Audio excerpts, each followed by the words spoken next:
ਸਤਿ ਸ਼੍ਰੀ ਅਕਾਲ। ਤੁਸੀਂ ਜੁੜੇ ਹੋਏ ਹੋ ਪੰਜਾਬੀ ਰੇਡੀਓ USA ਦੇ ਨਾਲ ਤੇ ਮੈਂ ਹਾਂ ਪ੍ਰਵੀਨ ਸ਼ਰਮਾ ਲੈ ਕੇ ਹਾਜ਼ਰ ਹਾਂ program update California. Update California program ਦੇ ਵਿੱਚ ਕਈ ਅਹਿਮ ਤੇ ਕਈ ਖਾਸ ਖਬਰਾਂ ਨੂੰ ਲੈ ਕੇ ਚਰਚਾ ਕਰਨ ਦੇ ਲਈ ਜੁੜ ਚੁੱਕੇ ਨੇ ਰਾਜਕਰਨਵੀਰ ਸਿੰਘ ਜੀ। ਰਾਜਕਰਨਵੀਰ ਸਿੰਘ ਜੀ, ਸਤਿ ਸ਼੍ਰੀ ਅਕਾਲ, ਸਵਾਗਤ ਹੈ ਜੀ। ਧੰਨਵਾਦ। ਸਤਿ ਸ਼੍ਰੀ ਅਕਾਲ। ਪੰਜਾਬੀ ਰੇਡੀਓ USA ਸੁਣ ਦੇਖ ਰਹੇ ਸਾਡੇ ਸਾਰੇ ਸਰੋਤਿਆਂ ਦਰਸ਼ਕਾਂ ਨੂੰ ਵੀ ਜੀ ਆਇਆਂ ਨੂੰ ਆਖਦੇ ਹਾਂ। ਪ੍ਰੋਗਰਾਮ ਅਪਡੇਟ ਕੈਲੀਫੋਰਨੀਆ ਅੱਜ 16 ਜਨਵਰੀ ਦਿਨ ਹੈਗਾ ਆ ਜੀ ਸ਼ੁੱਕਰਵਾਰ ਜੀ। ਅਪਡੇਟ ਕੈਲੀਫੋਰਨੀਆ ਪ੍ਰੋਗਰਾਮ ਨੂੰ ਸਪਾਂਸਰ ਕਰਦੇ ਨੇ ਖਾਲਸਾ ਇੰਸ਼ੋਰੈਂਸ ਏਜੰਸੀ ਵਾਲੇ, ਜਿਨ੍ਹਾਂ ਤੋਂ ਤੁਸੀਂ ਹਰ ਤਰੀਕੇ ਦੀ ਇੰਸ਼ੋਰੈਂਸ ਲੈ ਸਕਦੇ ਹੋ। ਇੰਸ਼ੋਰੈਂਸ ਬਾਰੇ ਪਤਾ ਕਰਨ ਦੇ ਲਈ ਇਹਨਾਂ ਦਾ ਨੰਬਰ ਹੈ 408 272 2500। ਇਹ 1992 ਤੋਂ ਲਗਾਤਾਰ ਇੰਸ਼ੋਰੈਂਸ ਬਿਜ਼ਨਸ ਦੇ ਵਿੱਚ ਸ਼ਾਨਦਾਰ ਸੇਵਾਵਾਂ ਦੇ ਰਹੇ ਨੇ ਤੇ ਅਮਰੀਕਾ ਭਰ ਦੇ ਵਿੱਚ ਇੰਸ਼ੋਰੈਂਸ ਕਰਦੇ ਨੇ। ਓਬਾਮਾ ਕੇਅਰ, ਮੈਡੀਕੇਅਰ ਜਾਂ ਫਿਰ ਕਵਰਡ ਕੈਲੀਫੋਰਨੀਆ ਬਾਬਤ ਪਾਲਿਸੀ ਕਰਵਾਉਣ ਦੇ ਲਈ ਸਲਾਹ ਲੈਣ ਦੇ ਲਈ ਅੱਜ ਹੀ ਕਾਲ ਕਰੋ 408 272 2500 ਤੇ। ਟਰਕੀਆਨਾ ਇਮੀਗ੍ਰੇਸ਼ਨ ਲਾ ਫਰਮ ਵਾਲੇ ਜੇ ਟਰਕੀਆਨਾ ਟੋਨੀ ਟਰਕੀਆਨਾ ਦੇ ਨਾਲ ਤੁਸੀਂ US ਇਮੀਗ੍ਰੇਸ਼ਨ ਬਾਬਤ ਕੋਈ ਵੀ ਸਲਾਹ ਕਰਨੀ ਹੈ, ਕੋਈ ਵੀ ਸਵਾਲ ਪੁੱਛਣਾ ਤੇ ਇਹਨਾਂ ਦਾ ਨੰਬਰ ਹੈ 415 909 0503। Gurbachan Singh Nagra Sacramento, Kulwant Singh Jaspal Kaur Johal Satnam Singh Tatla Yuba City, Gurdev Singh Sohal Baljinder Singh Rishpal Kaur Johal Antelope, Jaswinder Singh Nagra Roseville, Avtar Singh Manzal Clovis, Joga Singh Purewal Orangevale, Sarabjit Singh Dhoot Yuba City, Paramjit Singh Dakha Berkeley ਤੇ ਗੁਰਨੇਕ ਸਿੰਘ ਬਾਗਰੀ ਫਰੈਜ਼ਨੋ। ਇਹਨਾਂ ਸਾਰੇ ਹੀ ਸਪਾਂਸਰਸ ਦਾ ਬਹੁਤ ਬਹੁਤ ਧੰਨਵਾਦ। ਤੇ ਜੇਕਰ ਤੁਸੀਂ ਵੀ ਪੰਜਾਬੀ USA ਦੇ ਇਹਨਾਂ ਪ੍ਰੋਗਰਾਮਾਂ ਨੂੰ ਸਪਾਂਸਰ ਕਰਨਾ ਚਾਹੁੰਦੇ ਹੋ ਤਾਂ ਸਟੂਡੀਓ ਦਾ ਨੰਬਰ ਹੈ 408 272 5200 ਜੀ। ਪ੍ਰੋਗਰਾਮ ਦੀ ਸ਼ੁਰੂਆਤ ਕਰਦੇ ਹਾਂ। ਪਹਿਲੀ ਖਬਰ ਦੇ ਉੱਤੇ ਨਜ਼ਰ ਮਾਰਦੇ ਹਾਂ। ਕੈਲੀਫੋਰਨੀਆ ਦੇ ਵਿੱਚ ਆਈਸ ਨੂੰ ਲੈ ਕੇ ਕਾਫੀ ਪ੍ਰੋਟੈਸਟ ਹੁੰਦੇ ਰਹੇ ਜਦੋਂ ਆਈਸ ਕਾਫੀ ਜ਼ਿਆਦਾ ਐਕਟਿਵ ਸੀ, ਖਾਸ ਕਰਕੇ ਸਦਰਨ ਕੈਲੀਫੋਰਨੀਆ ਦੇ ਵਿੱਚ। ਹੁਣ ਕਹਿੰਦੇ ਵੀ 2 ਅਜਿਹੇ ਕੇਸ ਸਾਹਮਣੇ ਆਏ ਆ ਜਿਸ ਦੇ ਵਿੱਚ ਇਹ ਪਤਾ ਲੱਗਾ ਆ ਵੀ ਜਦ ਇਹਨਾਂ ਪ੍ਰੋਟੈਸਟ ਦੇ ਉੱਤੇ ਕਾਬੂ ਪਾਉਣ ਦੇ ਲਈ ਲਾ ਐਨਫੋਰਸਮੈਂਟ ਦੇ ਦੁਆਰਾ, ਏਜੰਟਸ ਦੇ ਦੁਆਰਾ ਜਿਹੜੇ ਪ੍ਰੋਜੈਕਟਾਈਲ ਛੱਡੇ ਜਾ ਰਹੇ ਸੀ, ਚਾਹੇ ਉਹ ਅਥਰੂ ਗੈਸ ਵਾਲੇ ਗੋਲੇ ਸੀ ਜਾਂ ਉਸ ਤਰੀਕੇ ਦੀਆਂ ਚੀਜ਼ਾਂ ਵਰਤੀਆਂ ਜਾ ਰਹੀਆਂ ਸੀ, ਉਹਦੇ ਨਾਲ 2 ਜਾਣੇ ਹੁਣ ਤੱਕ ਆਪਣੀ ਨਜ਼ਰ ਇੱਕ ਅੱਖ ਦੇ ਵਿੱਚ ਗਵਾ ਚੁੱਕੇ ਹੈਗੇ ਆ। ਸੋ ਪ੍ਰੋਟੈਸਟਰਸ ਦੀਆਂ ਜਿਹੜੀਆਂ ਇੰਜਰੀਜ਼ ਆ ਉਹ ਹੁਣ ਸਾਹਮਣੇ ਆਈਆਂ ਆ। ਦੂਜਾ ਬੰਦਾ ਆ, ਉਹਨੇ ਆਪਣੀ ਜਿਹੜੀ ਸਟੋਰੀ ਆ ਉਹ ਹੁਣ ਸਾਂਝੀ ਕੀਤੀ ਆ ਵੀ ਐਂਟੀ ਆਈਸ ਰੈਲੀ ਜਿਹੜੀ ਸੈਂਟਾ ਇਹਨਾਂ ਦੇ ਵਿੱਚ ਹੋਈ ਸੀ, ਉਹ ਆਪਣੀ ਖੱਬੀ ਅੱਖ ਜਿਹੜੀ ਆ ਉਸ ਪ੍ਰੋਟੈਸਟ ਦੇ ਵਿੱਚ ਗਵਾ ਚੁੱਕਾ ਹੈਗਾ ਆ। ਹੋਮਲੈਂਡ ਸਿਕਿਉਰਿਟੀ ਦੇ ਅਧਿਕਾਰੀਆਂ ਦੇ ਦੁਆਰਾ 2 ਐਂਟੀ ਆਈਸ ਪ੍ਰੋਟੈਸਟਰਸ ਦੀ ਮੂੰਹ ਦੇ ਨਜ਼ਦੀਕ ਆ ਕੇ ਫੇਸ ਦੇ ਲਾਗੇ ਲੈਸ ਲੀਥਲ ਰਾਉਂਡ ਜਿਹੜੇ ਆਖੇ ਜਾਂਦੇ ਆ ਉਹਨਾਂ ਦੀ ਵਰਤੋਂ ਕੀਤੀ ਗਈ ਸੀ, ਜਿਸ ਕਰਕੇ ਅੱਖ ਦੇ ਵਿੱਚ ਬਹੁਤ ਜ਼ਿਆਦਾ ਇੰਜਰੀ ਉਹਨਾਂ ਨੂੰ ਹੋਈ, ਸੱਟ ਲੱਗੀ ਆ ਤੇ ਪਰਮਾਨੈਂਟ ਜਿਹੜਾ ਵਿਜ਼ਨ ਆ ਉਹ ਡੈਮੇਜ ਹੋ ਚੁੱਕਾ ਆ। ਅਫਸਰਾਂ ਨੇ ਜਿਹੜੀਆਂ ਲੈਸ ਲੀਥਲ ਰਾਉਂਡਸ ਆ ਉਹਨਾਂ ਦੀ ਡੈਮੋਸਟ੍ਰੇਸ਼ਨ ਜਦ ਹੋ ਰਹੀ ਸੀ ਆਈਸ ਦੇ ਡੈਪੂਟੇਸ਼ਨ ਦੇ ਉਲਟ ਉਸ ਦੌਰਾਨ ਜਿਹੜੀਆਂ ਉਹ ਚਲਾਈਆਂ ਸੀਗੀਆਂ। ਹੁਣ ਰੀਸੈਂਟਲੀ ਵੀ ਇੱਕ ਜਦ ਰਿਨੇ ਗੁੱਡ ਨੂੰ ਗੋਲੀ ਜਿਹੜੀ ਉਹ ਮਾਰੀ ਗਈ ਸੀਗੀ, ਉਸਦੇ ਗੋਲੀ ਜਿਹੜੀ ਉਹ ਲੱਗੀ ਸੀਗੀ, ਤਾਂ ਉੱਥੇ ਵੀ ਇੱਦਾਂ ਦੀਆਂ ਜਿਹੜੀਆਂ ਘਟਨਾਵਾਂ ਆ ਉਹ ਵਾਪਰੀਆਂ। ਇੱਕ ਤਾਂ ਅਮਰੀਕਨ ਬੰਗਲਾਦੇਸ਼ੀ ਜਿਹੜੀ ਸਟੂਡੈਂਟ ਸੀਗੀ ਉਸ ਨੂੰ ਤਾਂ ਧੋਇਆ ਵੀ ਬਹੁਤ ਬੁਰੀ ਤਰ੍ਹਾਂ ਗਿਆ ਸੀਗਾ। ਸੋ ਹੁਣ ਇਹ ਚੀਜ਼ ਜਿਹੜੀ ਉਹ ਸਾਹਮਣੇ ਆਈ ਆ। ਔਰੇਂਜ ਕਾਉਂਟੀ ਦਾ ਰਹਿਣ ਵਾਲਾ ਬ੍ਰਿਟੇਨ ਰੋਡਰੀਗਜ਼ 31 ਸਾਲਾਂ ਦਾ, ਉਸਨੇ ਜਿਹੜਾ ਉਹ ਕਿਹਾ ਵੀ ਕਹਿੰਦੇ ਵੀ ਉਹ ਪੌੜੀਆਂ ਦੇ ਬਿਲਕੁਲ ਹੇਠਾਂ ਖੜਾ ਸੀ ਬਾਕੀ ਡੈਮੋਸਟ੍ਰੇਟਰਸ ਦੇ ਨਾਲ, ਪ੍ਰੋਟੈਸਟ ਕਰਨ ਵਾਲਿਆਂ ਦੇ ਨਾਲ, ਜਦ ਫੈਡਰਲ ਅਧਿਕਾਰੀਆਂ ਨੇ ਉੱਤੋਂ ਉਹਨਾਂ ਪ੍ਰੋਟੈਸਟਰਸ ਦੇ ਉੱਤੇ ਇਸ ਜਿਹੜੇ ਲੈਸ ਲੀਥਲ ਰਾਉਂਡ ਦੇ ਨਾਲ ਫਾਇਰ ਕੀਤਾ ਤੇ ਉਹ ਉਸਦੇ ਮੂੰਹ ਦੇ ਵਿੱਚ ਲੱਗਾ। ਕਹਿੰਦਾ ਵੀ ਮੈਨੂੰ ਬਸ ਇੰਨਾ ਹੀ ਚੇਤਾ ਆ ਵੀ ਮੈਂ ਗਰਾਊਂਡ ਦੇ ਉੱਤੇ ਡਿੱਗਾ ਆ ਤੇ ਮੈਨੂੰ ਲੱਗਾ ਮੇਰੀ ਅੱਖ ਦੇ ਲਾਗੇ ਕੋਈ ਧਮਾਕਾ ਹੋਇਆ ਆ ਮੇਰੇ ਸਿਰ ਦੇ ਵਿੱਚ। ਜਿਹੜੀ ਵੀਡੀਓ ਆ ਉਹਦੀ ਗਰਲਫ੍ਰੈਂਡ ਨੇ ਬਾਅਦ 'ਚ ਜਿਹੜੀ ਸ਼ੇਅਰ ਕੀਤੀ ਆ ਉਹਦੇ ਵਿੱਚ ਕਹਿੰਦੇ ਵੀ ਦਿਸਦਾ ਆ ਵੀ ਰੋਡਰੀਗਜ਼ ਗਰਾਊਂਡ ਦੇ ਉੱਤੇ ਲੰਮਾ ਪਿਆ ਆ, ਫੇਸ ਜਿਹੜਾ ਉਹ ਆਪਣਾ ਮੂੰਹ ਫੜ ਕੇ ਤੇ ਚੀਕਾਂ ਮਾਰ ਰਿਹਾ ਆ ਪੀੜ ਦੇ ਨਾਲ, ਜਦ ਬਾਕੀ ਡੈਮੋਸਟ੍ਰੇਟਰਸ ਪ੍ਰੋਟੈਸਟ ਕਰਨ ਵਾਲੇ ਉਸ ਨੂੰ ਉਸ ਇਲਾਕੇ ਦੇ ਵਿੱਚੋਂ ਲੈ ਕੇ ਜਾਂਦੇ ਆ। ਇਹ ਉੱਥੇ ਰੌਲਾ ਪਾਉਂਦਾ ਹੋਇਆ ਨਜ਼ਰ ਆਉਂਦਾ ਆ, ਚੀਕਦਾ ਹੋਇਆ ਨਜ਼ਰ ਆਉਂਦਾ ਹੈ ਵੀ I can't see, I got shot in the I can't see, I am bleeding. So Rodriguez ਤੇ ਉਸਦੀ ਜਿਹੜੀ ਗਰਲਫ੍ਰੈਂਡ ਏਲ, ਉਹਨੇ ਆਪਣਾ ਜਿਹੜਾ ਲਾਸਟ ਨਾਮ ਤਾਂ ਨਹੀਂ ਦੱਸਿਆ ਕੁੜੀ ਨੇ, ਪਰ ਕਹਿੰਦੇ ਵੀ ਅਫਸਰਾਂ ਨੇ ਕੋਈ ਚੇਤਾਵਨੀ ਨਹੀਂ ਦਿੱਤੀ ਵੀ ਅਸੀਂ ਤੁਹਾਡੇ ਉੱਤੇ ਜਿਹੜਾ ਉਹ ਫਾਇਰ ਕਰਨ ਜਾ ਰਹੇ ਹਾਂ। ਤੇ ਉਹਨੇ ਦੱਸਿਆ ਵੀ ਉਸ ਨੂੰ ਵੀ ਜਿਹੜੀ ਉਸਦੀ ਚੈਸਟ ਦੇ ਵਿੱਚ ਇਸ ਲੈਸ ਲੀਥਲ ਰਾਉਂਡ ਦੇ ਨਾਲ ਜਿਹੜਾ ਉਸ ਦੇ ਲਾਗੇ ਆ ਕੇ ਵੱਜਾ ਆ, ਪਰ ਉਸ ਦਾ ਇੰਜਰੀ ਤੋਂ ਜਿਹੜਾ ਉਹ ਬਚਾਅ ਜਿਹੜਾ ਉਹ ਹੋ ਗਿਆ ਆ। ਸੋ ਡੈਮੋਸਟ੍ਰੇਟਰਸ ਦੇ ਉੱਤੇ ਇਹ ਜਿਹੜੀਆਂ ਘਟਨਾਵਾਂ ਆ ਉਹ ਹੁਣ ਸਾਹਮਣੇ ਜਿਹੜੀਆਂ ਉਹ ਆ ਰਹੀਆਂ ਹੈਗੀਆਂ ਆ। ਸੋ ਸੈਂਟਾ ਐਨਾ ਦੇ ਵਿੱਚ ਸੈਂਕੜੇ ਲੋਕ ਪ੍ਰੋਟੈਸਟ ਜਿਹੜੇ ਉਹ ਕਰ ਰਹੇ ਸੀਗੇ ਜਸਟਿਸ ਫਾਰ ਰene ਗੁੱਡ ਦੀ ਜਿਹੜੀ ਆ ਗੋਲੀ ਦੇ ਨਾਲ ਹੋਈ ਮੌਤ ਤੋਂ ਬਾਅਦ ਦੇ ਵਿੱਚ, ਜਦ ਇਹ ਜਿਹੜੀਆਂ ਸੱਟਾਂ ਆ ਇਹਨਾਂ ਦੇ ਲੱਗੀਆਂ ਆ ਤੇ ਦੋ ਜਾਣੇ ਆਪਣੀਆਂ ਇੱਕ ਇੱਕ ਅੱਖ ਦੇ ਵਿੱਚ ਨਜ਼ਰ ਜਿਹੜੀ ਉਹ ਗਵਾ ਚੁੱਕੇ ਆ। ਜੀ ਅਗਲੀ ਖਬਰ ਜਿਹੜੀ ਆ ਉਹ ਵੀ ਕੈਲੀਫੋਰਨੀਆ ਦੇ ਨਾਲ ਜੁੜੀ ਹੋਈ ਹੈ ਤੇ ਆਈਸ ਦੇ ਨਾਲ ਜਿਹੜੀਆਂ ਆਈਸ ਦੀਆਂ ਗਤੀਵਿਧੀਆਂ ਨੇ ਉਹਨਾਂ ਦੇ ਨਾਲ ਜੁੜੀ ਹੋਈ ਹੈ। ਕਹਿੰਦੇ ਕਿ ਇੱਕ ਜਿਹੜੀ ਵੀਡੀਓ ਆ ਉਹ ਲਗਾਤਾਰ ਇੰਸਟਾਗ੍ਰਾਮ ਦੇ ਉੱਤੇ ਕਈ ਲੋਕਾਂ ਨੇ ਸ਼ੇਅਰ ਕੀਤੀ, ਜਿਹਦੇ ਵਿੱਚ ਕੰਸਟਰਕਸ਼ਨ ਵਰਕਰਸ ਨੇ ਜਿਹੜੇ ਉਹਨਾਂ ਨੂੰ ਆਈਸ ਜਿਹੜੀ ਆ ਉਹ ਜਿਹੜੇ ਏਜੰਟ ਨੇ ਉਹ ਫੜ ਰਹੇ ਨੇ ਡਿਪਾਰਟਮੈਂਟ ਆਫ ਹੋਮਲੈਂਡ ਸਿਕਿਉਰਿਟੀ ਦੇ ਵੀ। 5 ਜਾਣੇ ਇਸ ਮਾਮਲੇ ਦੇ ਵਿੱਚ ਕਹਿੰਦੇ ਡਿਟੇਨ ਕੀਤੇ ਗਏ। ਹੁਣ ਇਸ ਜਿਹੜੀ ਬਹੁਤ ਧੜਾਲੇ ਦੇ ਨਾਲ ਸ਼ੇਅਰ ਕੀਤੀ ਜਾ ਰਹੀ ਵੀਡੀਓ ਹੈ, ਇਸ ਮਾਮਲੇ ਦੇ ਵਿੱਚ ਹੁਣ ਪਤਾ ਲੱਗਾ ਕਿ ਇਹ ਮੌਂਟੇਬੈਲੋ ਦੇ ਇਲਾਕਿਆਂ ਦੇ ਵਿੱਚੋਂ ਇਹ ਜਿਹੜੀ ਵੀਡੀਓ ਆਈ ਹੈ, ਜਿਹੜੀ ਕਿ ਘਰ ਦੇ ਛੱਤ ਦੇ ਉੱਤੋਂ ਕਿਸੇ ਨੇ ਸ਼ੂਟ ਕੀਤੀ ਹੈ ਤੇ ਉਹਦੇ ਵਿੱਚੋਂ ਰਿਕਾਰਡ ਕੀਤੀ ਆ। ਉਹਦੇ ਵਿੱਚ ਉਹਨਾਂ ਨੇ ਜਿਹੜੀ ਇੰਸਟਾਗ੍ਰਾਮ ਦੇ ਉੱਤੇ ਸ਼ੇਅਰ ਕੀਤੀ ਹੈ, ਇਹਦੇ ਵਿੱਚ ਦਿਖਾਇਆ ਜਾ ਰਿਹਾ ਸੀਗਾ ਕਿ ਦੋ ਬੰਦੇ ਭੱਜਣ ਦੀ ਕੋਸ਼ਿਸ਼ ਕਰ ਰਹੇ ਸੀ ਜਦੋਂ ਉਹ ਇੱਕ ਸਿੰਗਲ ਸਟੋਰੀ ਘਰ ਦੇ ਉੱਤੇ ਖੜੇ ਸੀਗੇ ਤੇ ਉਸ ਤੋਂ ਬਾਅਦ ਯੂਨੀਫਾਰਮ ਜਿਹੜੇ ਆਫਿਸਰ ਆ ਤੇ ਅਨਮਾਰਕਡ ਵਹੀਕਲ ਆ ਜਿਹੜੇ ਉੱਥੇ ਇਕੱਠੇ ਹੁੰਦੇ ਨੇ ਤੇ ਉਸ ਤੋਂ ਬਾਅਦ ਉਹਨਾਂ ਨੂੰ ਕੋਸ਼ਿਸ਼ ਕਰਦੇ ਨੇ ਫੜਨ ਦੀ। ਇਸ ਸੰਬੰਧ ਦੇ ਵਿੱਚ ਸੋਸ਼ਲ ਮੀਡੀਆ ਤੇ ਜਦੋਂ ਵੀਡੀਓ ਵਾਇਰਲ ਹੋਈ ਤਾਂ ਪਤਾ ਲੱਗਿਆ ਕਿ 5 ਜਿਹੜੇ ਡਿਪਾਰਟਮੈਂਟ ਆਫ ਹੋਮਲੈਂਡ ਸਿਕਿਉਰਿਟੀ ਨੇ ਦੱਸਿਆ ਵੀ 5 ਅਨਡਾਕੂਮੈਂਟਡ ਜਿਹੜੇ ਵਰਕਰ ਸੀਗੇ ਮੈਕਸੀਕੋ ਦੇ ਗੁਆਟੇਮਾਲਾ ਦੇ, ਉਹਨਾਂ ਨੂੰ ਇੱਥੋਂ ਇਸ ਥਾਂ ਦੇ ਉੱਤੋਂ ਡਿਟੇਨ ਕੀਤਾ ਗਿਆ। ਜਿਹੜੇ ਇੰਡੀਵਿਜੂਅਲ ਸੀ ਇਹ ਇੰਡੀਵਿਜੂਅਲ ਹੈ, ਕਹਿੰਦੇ ਕਿ ਇਹ ਕਸਟਡੀ ਦੇ ਵਿੱਚ ਨੇ ਤੇ ਇਹਨਾਂ ਦੀਆਂ ਜਿਹੜੀਆਂ ਇਮੀਗ੍ਰੇਸ਼ਨ ਪ੍ਰੋਸੀਡਿੰਗਸ ਨੇ ਉਹ ਹਲੇ ਪੈਂਡਿੰਗ ਨੇ, DHS ਦੇ ਜਿਹੜੇ ਸਪੋਕਸਪਰਸਨ ਨੇ ਉਹਨਾਂ ਨੇ ਦੱਸਿਆ। ਸੋ ਇਹ ਜਿਹੜਾ ਆਪਰੇਸ਼ਨ ਕੀਤਾ ਗਿਆ ਸੀ ਲੰਘੇ ਬੁੱਧਵਾਰ ਕੀਤਾ ਗਿਆ ਸੀ ਮੌਂਟੇਬੈਲੋ ਦੇ ਵਿੱਚ, ਜਿੱਥੇ ਸੈਨ ਗੈਬਰੀਅਲ ਵੈਲੀ ਦੀ ਜਿਹੜੀ ਈਸਟ ਲਾਸ ਐਂਜਲਸ ਦੇ ਇਲਾਕੇ ਆ ਉੱਥੇ, ਤੇ ਕਹਿੰਦੇ ਕਿ ਕੰਸਟਰਕਸ਼ਨ ਵਰਕਰਸ ਦੇ ਜਿਹੜੇ ਉਹਨਾਂ ਦੇ ਉੱਤੇ ਰੇਡ ਮਾਰੀ ਗਈ ਸੀ, ਛਾਪਾ ਮਾਰਿਆ ਗਿਆ ਸੀ ਤੇ ਉਸ ਮਾਮਲੇ ਦੇ ਵਿੱਚ ਇਹ ਬੰਦੇ ਜਿਹੜੇ ਛੱਤਾਂ ਦੇ ਉੱਤੋਂ ਭੱਜਦੇ ਦਿਖਾਈ ਦਿੱਤੇ ਸੀ। ਤੇ ਵੀਡੀਓ ਜਿਹੜੀ ਹੈ ਪਹਿਲਾਂ ਇਹ ਕਿਹਾ ਗਿਆ ਕਿ ਸ਼ਾਇਦ ਇਹ ਵੀਡੀਓ ਨਕਲੀ ਹੈ ਜਾਂ AI ਦੁਆਰਾ ਬਣਾਈ ਗਈ ਆ, ਪਰ ਅਸਲ ਦੇ ਵਿੱਚ ਇਹ ਵੀਡੀਓ ਬਿਲਕੁਲ ਸੱਚ ਆ। ਤੇ ਇਸ ਦੇ ਵਿੱਚ ਜਿਹੜਾ ਦਾਅਵਾ ਕੀਤਾ ਗਿਆ ਸੀ ਕਿ 2 ਜਾਣੇ ਡਿਟੇਨ ਕੀਤੇ ਆ, ਪਰ ਅਸਲ ਦੇ ਵਿੱਚ 5 ਜਣਿਆਂ ਨੂੰ ਡਿਟੇਨ ਕੀਤਾ ਡਿਪਾਰਟਮੈਂਟ ਆਫ ਹੋਮਲੈਂਡ ਸਿਕਿਉਰਿਟੀ ਦੇ ਜਿਹੜੇ ਸਪੋਕਸਪਰਸਨ ਨੇ ਉਹਨਾਂ ਦੇ ਦੱਸਣ ਦੇ ਮੁਤਾਬਕ, ਤੇ ਪੰਜੇ ਦੇ ਪੰਜੇ ਹਲੇ ਜਿਹੜੇ ਆ ਉਹਨਾਂ ਦੀ ਕਸਟਡੀ ਦੇ ਵਿੱਚ ਨੇ। ਜੀ ਰਿਕ ਕਰੂਸੋ ਉਹ ਕੈਲੀਫੋਰਨੀਆ ਦੇ ਗਵਰਨਰ ਜਾਂ LA ਦੇ ਮੇਅਰ ਦੇ ਲਈ ਜਿਹੜਾ ਰਨ ਨਹੀਂ ਕਰਨਗੇ। ਬਿਲੀਅਨੇਅਰ ਨੇ, ਇਹ ਡਿਵੈਲਪਰ ਨੇ ਰਿਕ ਕਰੂਸੋ, ਉਹਨਾਂ ਨੇ ਅੱਜ ਜਿਹੜਾ ਇਹ ਐਲਾਨ ਕੀਤਾ ਆ ਵੀ ਇਸ ਤਰੀਕੇ ਦੇ ਨਾਲ ਉਹ ਨਹੀਂ ਆਉਣਗੇ। ਕਹਿੰਦੇ ਵੀ ਬੈਲਟ ਦੇ ਉੱਤੇ ਚਾਹੇ ਮੇਰਾ ਨਾਮ ਨਹੀਂ ਵੀ ਹੈਗਾ ਪਰ ਮੈਂ ਆਪਣਾ ਕੰਮ ਆ ਉਹ ਕਰਦਾ ਰਹਾਂਗਾ। ਕੁਝ ਸਮਾਂ ਪਹਿਲਾਂ ਇਹਨਾਂ ਦੇ ਨਾਮ ਦੀ ਚਰਚਾ ਜਿਹੜੀ ਆ ਉਹ ਚੱਲ ਰਹੀ ਸੀ। ਪਹਿਲਾਂ ਐਲਾਨ ਹੋਇਆ ਸੀਗਾ ਵੀ ਕੈਲੀਫੋਰਨੀਆ ਦੇ ਭਵਿੱਖ ਨੂੰ ਜਿਹੜਾ ਉਹ ਲੈ ਕੇ ਉਹ ਕਹਿੰਦੇ ਆ ਵੀ ਮੈਂ ਸੋਚ ਰਿਹਾ ਸੀਗਾ ਵੀ ਗਵਰਨਰ ਦੇ ਲਈ ਉਹ ਰਨ ਕਰਨਗੇ, ਪਰ ਹੁਣ ਕਹਿੰਦੇ ਵੀ ਜਦ ਮੈਂ ਪਰਿਵਾਰ ਦੇ ਨਾਲ ਗੱਲ ਕੀਤੀ ਹੈ ਤੇ ਹੁਣ ਇਹ ਫੈਸਲਾ ਲਿਆ ਆ ਵੀ ਇਸ ਮੌਕੇ ਇਲੈਕਟਿਡ ਆਫਿਸ ਦੇ ਲਈ ਉਹ ਰਨ ਨਹੀਂ ਕਰਨਗੇ। ਕਹਿੰਦੇ ਵੀ ਇਹ ਬੜਾ ਮੁਸ਼ਕਲ ਫੈਸਲਾ ਸੀਗਾ, ਮੈਨੂੰ ਨਿਰਾਸ਼ਾ ਵੀ ਹੈਗੀ ਆ ਵੀ ਮੈਨੂੰ ਇਲੈਕਸ਼ਨ ਤੋਂ ਪਿੱਛੇ ਜਿਹੜਾ ਉਹ ਪੈਰ ਖਿੱਚਣੇ ਪੈ ਰਹੇ ਆ, ਕਿਉਂਕਿ ਕੈਲੀਫੋਰਨੀਆ ਦੇ ਭਵਿੱਖ ਦੀ ਇਸ ਦੇ ਵਿੱਚ ਗੱਲ ਹੈਗੀ ਆ। ਸੋ 2022 ਦੇ ਵਿੱਚ ਵੀ ਜਿਹੜੇ ਰਿਕ ਕਰੂਸੋ ਆ ਉਹ ਮੇਅਰ ਦੇ ਲਈ ਰਨ ਕੀਤੇ ਸੀਗੇ, ਉਦੋਂ ਇਹ ਦੂਜੇ ਨੰਬਰ ਦੇ ਉੱਤੇ ਰਹੇ ਸੀ ਮੌਜੂਦਾ ਮੇਅਰ ਕੈਰਨ ਬਾਸ ਦੇ ਪਿੱਛੇ। ਜੀ ਅਗਲੀ ਜਿਹੜੀ ਖਬਰ ਆ ਉਹ ਅਮਰੀਕਾ ਦੇ ਓਰੇਗਨ ਤੋਂ ਆ ਰਹੀ ਹੈ, ਜਿੱਥੇ ਪੋਰਟ ਦੇ ਇਲਾਕਿਆਂ ਦੇ ਵਿੱਚ ਭੂਚਾਲ ਦੇ ਝਟਕੇ ਮਹਿਸੂਸ ਕੀਤੇ ਗਏ ਨੇ, ਜਿਨ੍ਹਾਂ ਦੀ ਰਿਕਟਰ ਸਕੇਲ ਤੇ ਜਿਹੜੀ ਤੀਬਰਤਾ ਹੈ ਉਹ 6.2 ਮਾਪੀ ਗਈ ਹੈ। ਜਾਣਕਾਰੀ ਦੀ ਜਿਹੜੀ ਇਹਦੀ ਪੁਸ਼ਟੀ ਹੈ ਉਹ German research centre for JIO sciences ਨੇ ਵੀ ਨਸ਼ਰ ਕੀਤੇ ਤੇ ਉਹਨਾਂ ਨੇ ਕਿਹਾ ਕਿ ਅਮਰੀਕਾ ਦੇ ਓਰੇਗਨ ਤੱਟ ਦੇ ਉੱਤੇ 6.2 ਤੀਬਰਤਾ ਵਾਲਾ ਜਿਹੜਾ ਭੂਚਾਲ ਆ ਉਹ ਆਇਆ ਸੀ, ਜਿਹਦੀ ਡੂੰਘਾਈ 10 ਕਿਲੋਮੀਟਰ ਯਾਨੀ ਕਿ 6.21 ਮੀਲਾਂ ਬਣਦੀ ਆ। ਤੇ ਇਸ ਸੰਬੰਧ ਦੇ ਵਿੱਚ ਜਿਹੜੇ ਵੇਰਵੇ ਨੇ ਉਹ ਉਡੀਕੇ ਜਾ ਰਹੇ ਨੇ। ਹਾਲੇ ਤੱਕ ਇਸ ਮਾਮਲੇ ਦੇ ਵਿੱਚ ਕਿਸੇ ਵੀ ਤਰ੍ਹਾਂ ਦੀ ਜਿਹੜੀ ਜਾਨ ਮਾਲ ਦੀ ਜਿਹੜੀ ਨੁਕਸਾਨ ਦੀ ਖਬਰ ਤਾਂ ਨਹੀਂ ਮਿਲੀ ਹੈ, ਪਰ ਹਾਂ ਇਹਨਾਂ ਜ਼ਰੂਰ ਹੈ ਕਿ ਇਹ ਓਰੇਗਨ ਦੇ ਤੱਟੀ ਇਲਾਕੇ ਨੇ, ਪੋਰਟ ਦੇ ਇਲਾਕੇ ਨੇ, ਜਿਨ੍ਹਾਂ ਦੇ ਵਿੱਚ 6.2 ਤੀਬਰਤਾ ਵਾਲਾ ਜਿਹੜਾ ਮੈਗਨੀਚਿਊਡ ਵਾਲਾ ਜਿਹੜਾ ਭੂਚਾਲ ਆ ਉਹ ਮਹਿਸੂਸ ਕੀਤਾ ਗਿਆ ਸੀ। ਜੀ ਡਿਪਾਰਟਮੈਂਟ ਆਫ ਜਸਟਿਸ ਦੇ ਦੁਆਰਾ ਮਿਨੇਸੋਟਾ ਦੇ ਗਵਰਨਰ ਤੇ ਮਿਨੇਐਪਲਸ ਦੇ ਮੇਅਰ ਉਹਨਾਂ ਦੀ ਇਨਵੈਸਟੀਗੇਸ਼ਨ ਸ਼ੁਰੂ ਕਰ ਦਿੱਤੀ ਗਈ ਆ।